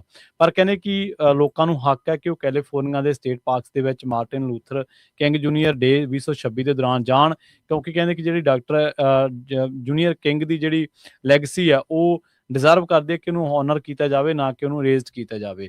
ਸੋ ਵਿਜ਼ਟਰ ਜਿਹੜੇ ਨੇ ਉਹ ਫ੍ਰੀ ਐਂਟਰੀ ਉਹਨਾਂ ਦੀ ਹੋਊਗੀ, ਤੇ ਨਾਲ ਹੀ ਕਹਿੰਦੇ ਕਿ ਕੈਲੀਫੋਰਨੀਆ ਜਿਹੜੇ ਪਾਰਕਸ ਨੇ ਉਹਨਾਂ ਨੇ ਇਹ ਵੀ ਕਿਹਾ ਕਿ ਵਹੀਕਲ ਐਂਟਰੀ ਫ੍ਰੀ ਹੋਊਗੀ। ਕੈਲੀਫੋਰਨੀਆ ਸਟੇਟ ਪਾਰਕਸ ਫਾਊਂਡੇਸ਼ਨ ਇਹਦੇ ਲਈ ਪੇ ਕਰੂਗੀ, ਤੇ ਨਾਲ ਹੀ ਕਹਿੰਦੇ ਕਿ ਜਿਹੜੇ ਕੈਲੀਫੋਰਨੀਆ ਦੇ ਕੁਝ ਹੋਰ ਪਾਰਕਸ ਨੇ ਉਹਨਾਂ ਦੇ ਲਈ ਵੀ ਤੁਸੀਂ ਫ੍ਰੀ ਵਿਜ਼ਿਟ ਕਰ ਸਕਦੇ ਹੋ। ਤੇ ਮੋਸਟ ਜਿਹੜੇ ਚਾਰਜ ਆ ਡੇ, ਮਤਲਬ ਜਿਨ੍ਹਾਂ ਦੇ ਵਿੱਚ ਤਕਰੀਬਨ $10 ਵੀ ਕਈ ਥਾਂ ਦੇ ਉੱਤੇ ਲੱਗਦੇ ਆ ਤੁਹਾਡੇ, ਜਿੰਨਾ ਚਿਰ ਵੀ ਤੁਸੀਂ ਖੜਦੇ ਆ ਉੱਥੇ ਵੀ ਤੁਹਾਨੂੰ ਜਿਹੜਾ ਕੁਝ ਵੀ ਉਹ ਨਹੀਂ ਕਰਨਾ ਪੈਣਾ। ਸੋ ਜਿਹੜੇ ਕੈਲੀਫੋਰਨੀਆ ਦੇ ਜਿਹੜੇ ਸਟੇਟ ਪਾਰਕਸ ਨੇ ਜਿਨ੍ਹਾਂ ਦੇ ਵਿੱਚ ਤੁਸੀਂ ਜਾ ਸਕਦੇ ਹੋ, ਉਹਨਾਂ ਨੂੰ ਤੁਸੀਂ ਗੂਗਲ ਦੇ ਉੱਤੇ ਜਾ ਕੇ ਦੇਖ ਸਕਦੇ ਹੋ ਕਿ ਕਿਹੜੇ ਤੁਹਾਡੇ ਨੇੜੇ ਨੇ ਜਾਂ ਕਿਤੇ ਜਾਣ ਦੇ ਤੁਸੀਂ ਇੱਛੁਕ ਆ, ਤਾਂ ਇਸ ਫ੍ਰੀ ਐਂਟਰੀ ਦਾ ਤੁਸੀਂ ਲਾਹਾ ਜਿਹੜਾ ਉਹ ਲੈ ਸਕਦੇ ਹੋ। ਜੀ ਅਗਲੀ ਪ੍ਰਵੀਨ ਜੀ ਜਿਹੜੀ ਖਬਰ ਆ ਉਸ ਦੇ ਉੱਤੇ ਗੱਲ ਕਰਦੇ ਜਾਈਏ। CBS ਨਿਊਜ਼ ਨੇ ਇੱਕ ਹੋਰ ਵੀਜ਼ੇ ਫਰਾਡ ਦੇ ਤੋਂ ਪਰਦਾ ਚੱਕਿਆ। ਇਹ ਇਸ ਵਾਰ EB-1A ਐਪਲੀਕੈਂਟਸ ਜਿਨ੍ਹਾਂ ਨੂੰ ਆਈਨਸਟਾਈਨ ਵੀਜ਼ਾ ਜਿਹੜਾ ਉਹ ਆਖਿਆ ਜਾਂਦਾ ਆ। CBS ਨਿਊਜ਼ ਆਪਣੀ ਇਸ ਰਿਪੋਰਟ ਦੇ ਵਿੱਚ ਉਹ ਦਾਵਾ ਜਿਹੜਾ ਉਹ ਕਰ ਰਹੇ ਆ, ਕਹਿੰਦੇ ਵੀ ਨਕਲੀ ਜਿਹੜੀਆਂ ਚੀਜ਼ਾਂ ਆ ਉਹ ਬਣਾ ਕੇ, ਜਿੱਦਾਂ ਸਵੇਰੇ ਆਪਾਂ H4 ਵੀਜ਼ੇ ਨੂੰ ਲੈ ਕੇ EADs ਨੂੰ ਜਿਹੜਾ ਉਹ ਦੱਸਿਆ ਸੀਗਾ ਵੀ ਕਿਸ ਤਰੀਕੇ ਦੇ ਨਾਲ ਨਕਲੀ ਜਿਹੜਾ ਐਕਸਪੀਰੀਅੰਸ ਸ਼ੋ ਕਰਕੇ ਉਹ ਜੌਬਸ ਹਥਿਆ ਰਹੇ ਨੇ। ਕਹਿੰਦੇ ਵੀ ਹੁਣ ਇਹ ਜਿਹੜਾ ਆਈਨਸਟਾਈਨ ਗ੍ਰੀਨ ਕਾਰਡ ਪਟੀਸ਼ਨਸ ਆ, ਇਹਦੀ ਇੱਕ ਕਾਟੇਜ ਇੰਡਸਟਰੀ ਜਿਹੜੀ ਚੱਲ ਰਹੀ ਆ, ਜਿਸ ਦੇ ਵਿੱਚ ਫੇਕ ਨਕਲੀ ਸਾਇੰਟੀਫਿਕ ਕ੍ਰੈਡੈਂਸ਼ੀਅਲ ਉਹ ਤੁਹਾਨੂੰ ਮਿਲ ਰਹੇ ਆ। ਜਿਹੜੇ ਪੇਪਰਸ ਜਿਨ੍ਹਾਂ ਦੇ ਕਰਕੇ ਤੁਹਾਨੂੰ ਪੇਟੈਂਟ ਤੇ ਹੋਰ ਚੀਜ਼ਾਂ ਜਿਹੜੀਆਂ ਹੁੰਦੀਆਂ ਆ, ਅਵਾਰਡਸ ਹੁੰਦੇ ਆ, ਕ੍ਰੈਡੈਂਸ਼ੀਅਲ ਆ, ਉਹ ਕਹਿੰਦੇ ਵੀ ਸਾਰਾ ਸ਼ਰੇਆਮ ਝੂਠ ਜਿਹੜਾ ਉਹ ਲਿਖਿਆ ਜਾ ਰਿਹਾ ਆ। ਕਹਿੰਦੇ ਵੀ ਟੈਲੀਗ੍ਰਾਮ, ਵਟਸਐਪ ਤੇ ਫੇਸਬੁੱਕ ਦੇ ਉੱਤੇ ਇੱਕ ਸਪੈਸ਼ਲ ਗਰੁੱਪਸ ਜਿਹੜੇ ਇਦਾਂ ਦੇ ਚੱਲ ਰਹੇ ਆ, ਜਿਨ੍ਹਾਂ ਦੇ ਕਰਕੇ ਤੁਹਾਨੂੰ EB-1A ਜਿਹੜੇ ਵੀਜ਼ੇ ਆ ਉਹਦੇ ਜ਼ਰੀਏ ਤੁਸੀਂ ਗ੍ਰੀਨ ਕਾਰਡ ਹਾਸਲ ਜਿਹੜਾ ਉਹ ਕਰ ਸਕਦੇ ਆ। ਸੋ ਕਹਿੰਦੇ ਵੀ ਰੀਸੈਂਟਲੀ ਕੀ ਹੋਇਆ ਵੀ ਇਹਦੀ ਹੁਣ ਬੈਕਲੌਗ ਬਹੁਤ ਜ਼ਿਆਦਾ ਜਿਹੜੀ ਉਹ ਵੱਧ ਗਈ, ਕਿਉਂਕਿ ਇਦਾਂ ਦੇ ਜਿਹੜੇ ਐਪਲੀਕੇਸ਼ਨਸ ਆ ਉਹ ਸਕਾਈ ਰਾਕਟ ਹੋ ਗਏ ਆ। ਦੂਜੇ ਰਾਹ ਦੇ ਜ਼ਰੀਏ ਜ਼ਿਆਦਾ ਵਕਤ ਲੱਗਣ ਦੇ ਕਰਕੇ ਬਹੁਤ ਸਾਰੇ ਲੋਕਾਂ ਨੇ ਹਾਈ ਅਚੀਵਰ ਵੀਜ਼ਾ ਹੈ ਜਿਹੜਾ ਆਈਨਸਟਾਈਨ ਵੀਜ਼ਾ, EB-1A ਵੀਜ਼ਾ ਆ, ਉਸ ਦੀ ਦੁਰਵਰਤੋਂ ਜਿਹੜੀ ਉਹ ਹੁਣ ਸ਼ੁਰੂ ਕਰ ਦਿੱਤੀ ਆ, ਤੇ ਇਹ ਆਪਣੇ ਜਿਹੜੇ ਰੈਜ਼ੂਮੇਸ ਦੇ ਵਿੱਚ ਆ ਉਸ ਨੂੰ $500 ਦੇ ਕੇ ਆਪਣੇ ਦੁਆਰਾ ਜਿਹੜੇ ਸਾਇੰਟੀਫਿਕ ਪੇਪਰ ਜਿਹੜੇ ਉਹ ਲਿਖਵਾਏ ਪੇਸ਼ ਕੀਤੇ ਜਾ ਰਹੇ ਆ, ਅਵਾਰਡ ਪੇਸ਼ ਕੀਤੇ ਜਿਹੜੇ ਉਹ ਜਾ ਰਹੇ ਆ। ਸੋ ਇਸ ਮੌਕੇ ਪ੍ਰਵੀਨ ਜੀ ਆਪਾਂ ਕਹਿ ਸਕਦੇ ਹਾਂ ਵੀ ਇਹ ਮਸਲਾ ਇਹਨਾਂ ਦੇ ਵੀਜ਼ਿਆਂ ਨੂੰ ਲੈ ਕੇ ਖਾਸਾ ਜ਼ਿਆਦਾ ਇਸ ਟਾਈਮ ਵਧਿਆ ਜਿਹੜਾ ਉਹ ਪਿਆ ਆ, ਤੇ EB-1A ਵੀਜ਼ਾ ਵੀ ਹੁਣ ਇਸ ਫਰਾਡ ਦੀ ਛਤਰੀ ਦੇ ਹੇਠਾਂ ਆ ਰਿਹਾ ਆ ਚੁੱਕਿਆ। ਬਿਲਕੁਲ ਸਹੀ ਹੈ ਜੀ। ਤੇ ਜਾਂਦੇ ਜਾਂਦੇ ਗੱਲ ਕਰਦੇ ਹਾਂ ਭਾਰਤੀ ਮੂਲ ਦੀ ਉਸ ਬੀਬੀ ਦੇ ਬਾਰੇ ਜਿਹਦੇ ਉੱਤੇ ਦੋਸ਼ ਹੈ ਕਿ ਉਹਨੇ ਆਪਣੇ 2 ਪੁੱਤਰਾਂ ਦਾ ਕਤਲ ਕਰ ਦਿੱਤਾ ਹੈ। ਨਿਊ ਜਰਸੀ ਸੂਬੇ ਤੋਂ ਇੱਕ ਖਬਰ ਆ ਰਹੀ ਹੈ, ਜਿੱਥੇ ਭਾਰਤੀ ਮੂਲ ਦੀ 35 ਸਾਲਾ ਔਰਤ ਪ੍ਰਿਯਦਰਸ਼ਨੀ ਨਟਰਾਜਨ ਨੂੰ ਇਸ ਦੋਸ਼ ਦੇ ਵਿੱਚ ਗ੍ਰਿਫਤਾਰ ਕੀਤਾ ਗਿਆ। ਪਤਾ ਲੱਗਾ ਕਿ ਪ੍ਰਿਯਦਰਸ਼ਨੀ ਨੇ ਆਪਣੇ 5 ਤੇ 7 ਸਾਲਾ ਪੁੱਤਰਾਂ ਦੀ ਜਾਨ ਲੈ ਲਈ। Somerset County prosecutor John McDonald ਨੇ ਇਹ ਗੱਲ ਕਹੀ ਹੈ ਕਿ 13 ਜਨਵਰੀ ਦੀ ਗੱਲ ਹੈ, ਜਦੋਂ ਬੱਚਿਆਂ ਦੇ ਪਿਤਾ ਨੇ 911 ਤੇ ਕਾਲ ਕੀਤੀ ਸੀ। ਪਤੀ ਨੇ ਦੱਸਿਆ ਕਿ ਜਦੋਂ ਉਹ ਘਰ ਪਹੁੰਚਿਆ ਸੀ ਤਾਂ ਬੱਚੇ ਜਿਹੜੇ ਉਹ ਬੇਹੋਸ਼ ਦੀ ਹਾਲਤ ਦੇ ਵਿੱਚ ਸਨ, ਤੇ ਉਸ ਨੇ ਆਪਣੀ ਪਤਨੀ ਦੇ ਉੱਤੇ ਇਹ ਦੋਸ਼ ਲਾਏ ਨੇ ਕਿ ਉਹਨੇ ਬੱਚਿਆਂ ਨੂੰ ਕੁਝ ਕਰ ਦਿੱਤਾ ਹੈ। ਜਿਹੜੀ ਪ੍ਰਿਯਦਰਸ਼ਨੀ ਹੈ ਨਟਰਾਜਨ ਹੈ, ਇਹਦੇ ਵਿਰੁੱਧ ਪਹਿਲੇ ਦਰਜੇ ਦੀਆਂ 2 ਹੱਤਿਆਵਾਂ ਤੇ ਤੀਜੇ ਦਰਜੇ ਦੇ ਹਥਿਆਰ ਰੱਖਣ ਦੇ ਜਿਹੜੇ ਦੋਸ਼ ਨੇ ਉਹਦੇ ਤਹਿਤ ਮਾਮਲਾ ਦਰਜ ਕੀਤਾ ਗਿਆ। ਉਸ ਨੂੰ ਹਿਲਸਬੋਰੋ ਪੁਲਿਸ ਵੱਲੋਂ ਗ੍ਰਿਫਤਾਰ ਕੀਤਾ ਗਿਆ ਤੇ ਸਮਰਸੈਟ ਕਾਉਂਟੀ ਜੇਲ੍ਹ ਦੇ ਵਿੱਚ ਰੱਖਿਆ ਗਿਆ। ਪੁਲਿਸ ਅਤੇ ਮੈਡੀਕਲ ਜਾਂਚ ਅਮਲੇ ਵੱਲੋਂ ਇਸ ਮਾਮਲੇ ਦੀ ਜਾਂਚ ਜਿਹੜੀ ਆ ਉਹ ਕੀਤੀ ਜਾ ਰਹੀ ਹੈ। ਮੈਡੀਕਲ ਐਗਜ਼ਾਮੀਨਰ ਦਫ਼ਤਰ ਵੱਲੋਂ ਬੱਚਿਆਂ ਦੀ ਪਛਾਣ ਅਤੇ ਮੌਤ ਦੇ ਕਾਰਨ ਜਾਂਚਣ ਦੇ ਲਈ ਪੋਸਟਮਾਰਟਮ ਵੀ ਜਿਹੜਾ ਉਹ ਕੀਤਾ ਜਾਵੇਗਾ। ਜੀ ਪ੍ਰਵੀਨ ਜੀ, ਸਮਾਂ ਆਪਣੇ ਪ੍ਰੋਗਰਾਮ ਦਾ ਇੱਥੇ ਹੀ ਸਮਾਪਤ ਹੈ। ਜਾਣ ਤੋਂ ਪਹਿਲਾਂ ਮਾਰਕੀਟਸ ਦਾ ਜੇ ਹਾਲ ਆਪਣੇ ਸਰੋਤਿਆਂ ਦੇ ਨਾਲ ਸ਼ੇਅਰ ਕਰਦੇ ਜਾਈਏ। ਡਾਓ ਜੋਨ ਅੱਜ 83 ਪੁਆਇੰਟ ਘਟ ਕੇ 49,359 ਤੇ ਬੰਦ ਹੋਇਆ। S&P 4 ਪੁਆਇੰਟ ਘਟ ਕੇ 6940, ਨੈਸਡੈਕ 14 ਪੁਆਇੰਟ ਘਟ ਕੇ 23,515 ਤੇ। ਸੋਨੇ ਦਾ ਭਾਅ $4601 ਪ੍ਰਤੀ ਟਰੋਏ ਆਉਂਸ। ਕੱਚੇ ਤੇਲ ਦੀ ਕੀਮਤ $59 ਪ੍ਰਤੀ ਬੈਰਲ ਰਹੀ ਆ। 10 ਈਅਰ ਯੀਲਡ 4.22%। ਕ੍ਰਿਪਟੋ ਕਰੰਸੀ 'ਚ ਬਿਟਕੋਇਨ 95,444 ਤੇ ਇਥੀਰੀਅਮ $3294 ਦੇ ਬਰਾਬਰ ਚੱਲ ਰਿਹਾ ਹੈ। ਜੀ ਇਸੇ ਤਰ੍ਹਾਂ ਜੇਕਰ ਕਰੰਸੀ ਦੀ ਗੱਲ ਕਰੀਏ ਤਾਂ ਅੱਜ ਇੱਕ US ਡਾਲਰ ਦੀ ਕੀਮਤ ਕੈਨੇਡਾ ਦੇ $1 ਤੇ 39 ਸੈਂਟ ਦੇ ਬਰਾਬਰ, ਇੰਡੀਆ ਦੇ $90 ਤੇ 74 ਪੈਸਿਆਂ ਦੇ ਬਰਾਬਰ, ਤੇ ਪਾਕਿਸਤਾਨ ਦੇ $279 ਤੇ 92 ਪੈਸਿਆਂ ਦੇ ਬਰਾਬਰ ਰਹੀ ਹੈ। ਜੀ ਇੱਥੇ ਪ੍ਰੋਗਰਾਮ ਦੀ ਸਮਾਪਤੀ ਮੇਰੇ ਰਾਜਕਨਵੀਰ ਸਿੰਘ ਵੱਲੋਂ ਤੇ ਪ੍ਰਵੀਨ ਸ਼ਰਮਾ ਵੱਲੋਂ ਆਪ ਸਭ ਨੂੰ ਪਿਆਰ ਸਤਿਕਾਰ ਸਹਿ ਨਿੱਘੀ ਜਿਹੀ ਸਤਿ ਸ੍ਰੀ ਅਕਾਲ। ਜਿਉਂਦੇ ਵਾਸਤੇ ਰਹੋ, ਹੱਸਦੇ ਖੇਡਦੇ ਰਹੋ, ਸੁਣਦੇ ਰਹੋ, ਦੇਖਦੇ ਰਹੋ ਪੰਜਾਬੀ ਰੇਡੀਓ US।